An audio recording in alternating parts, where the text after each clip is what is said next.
Hi guys, मैं अजय कुमार मदेशिया। आप देख रहे हैं आपका अपना YouTube channel Ajay coaching classes Birdpur. द्रव्यमान संख्या को अंग्रेजी में मास नंबर भी कहते हैं। चलिए हम इसकी परिभाषा की तरफ चलते हैं। द्रव्यमान संख्या की परिभाषा होती है किसी परमाणु के नाभिक में उपस्थित कुल प्रोटॉनों की संख्या और कुल न्यूट्रॉनों की संख्या दोनों के योग को ही द्रव्यमान संख्या कहते हैं।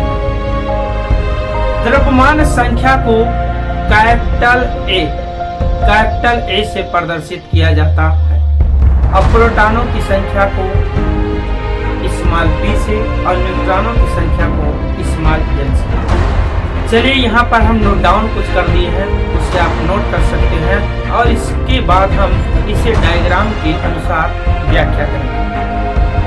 मैंने यहाँ लिखा द्रव्यमान संख्या किसी परमाणु के नाभिक में उपस्थित प्रोटॉनों और न्यूट्रॉनों की कुल संख्याओं के योग को ही द्रव्यमान संख्या कहते हैं।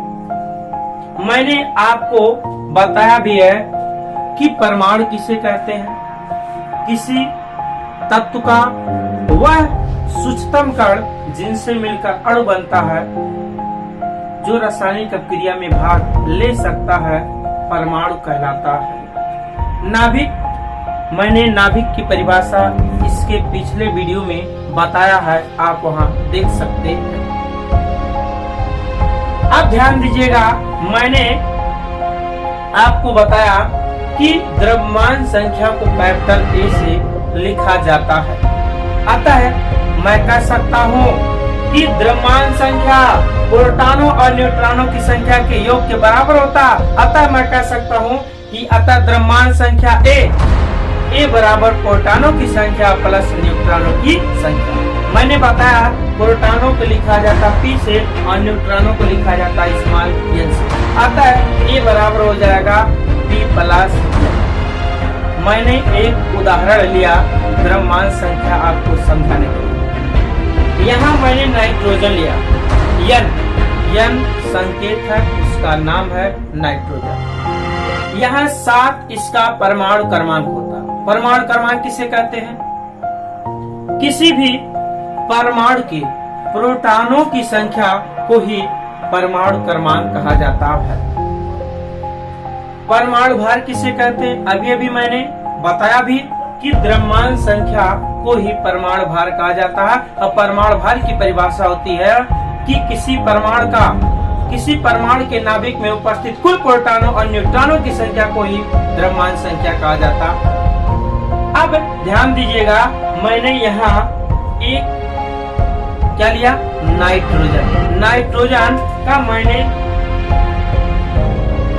नाभिक बनाया। इस नाभिक में मैंने यहाँ, आप जानते हैं नाभिक में क्या क्या पाया जाता? प्रोटॉन और न्यूट्रॉन। अब इलेक्ट्रॉन इस नाभिक के चारों ओर बाहरी कक्षा में चक्कर लगाता है।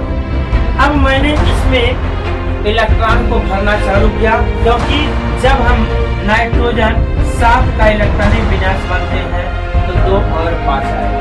2 और 5 कहने का बाद उसका जो इलेक्ट्रॉन आएगा 5 आएगा। तो इससे पहले मैंने 2 इलेक्ट्रॉन पहले कोष में भरा और इस कोष को कहा जाता के दूसरे को L और तीसरे को M और चौथे को L। अब ध्यान दीजिएगा, उसके बाद आपका दूसरा कोष चालू होगा जिससे कहेंगे L। इसमें मैंने 5 इलेक्ट्रॉन को भरा, 1 2 3 4 और 5। अब ध्यान दीजिएगा, अब हमें पता एक चीज कि नाइट्रोजन का परमाणु क्रमांक पता है 7 और परमाणु भार पता है 14। तो मैंने कहा परमाणु भार को लिखा जाता ए बराबर कितना दिया है? 14। ए बराबर 14। अब ध्यान दीजिएगा, यहाँ परमाणु क्रमांक क्या कह सकते हैं? परमाणु क्रमांक को ही कहा जाता है प्रोटॉनों की संख्या, और प्रोटॉनों की संख्या को लिखा जाता है स्मॉल p से। तो मैंने p बराबर लिख दिया कितना? 7। अब हमें ज्ञात करना है न्यूट्रॉनों की संख्या। तो ध्यान दीजिएगा, इस सूत्र का प्रयोग करेंगे तो n क्वेश्चन मार्क लगा देंगे। प्रश्नानुसार मैंने लिखा कि A बराबर होता है P minus P plus N।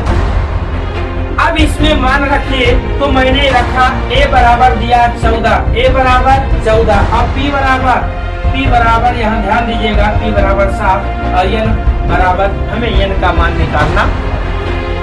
तो N को रोके रहिए, तो 14 को पक्षांतर करेंगे 14 माइनस 7 और 14 में से 7 घटेगा तो N बराबर आ जाएगा 7। N क्या है? न्यूट्रॉनों की संख्या। तो इस प्रकार मैंने बताया कि यहाँ प्रोटॉनों की भी संख्या 7 है और न्यूट्रॉनों की भी संख्या कितनी है? 7। यहाँ न्यूट्रॉनों की संख्या 7 और यहाँ प्रोटॉनों की संख्या दिया गया था 7। इस प्रकार जब प्रोटॉनों और न्यूट्रॉनों की संख्या को जोड़ते हैं तो ध्यान दीजिएगा यहाँ हो जाएगा इसका 7 प्लस 7 बराबर 14। इस प्रकार मैंने परिभाषा को उदाहरण के माध्यम से समझा दिया। आपको कहीं भी डाउट हो तो आप कमेंट बॉक्स में कमेंट कर सकते हैं। धन्यवाद।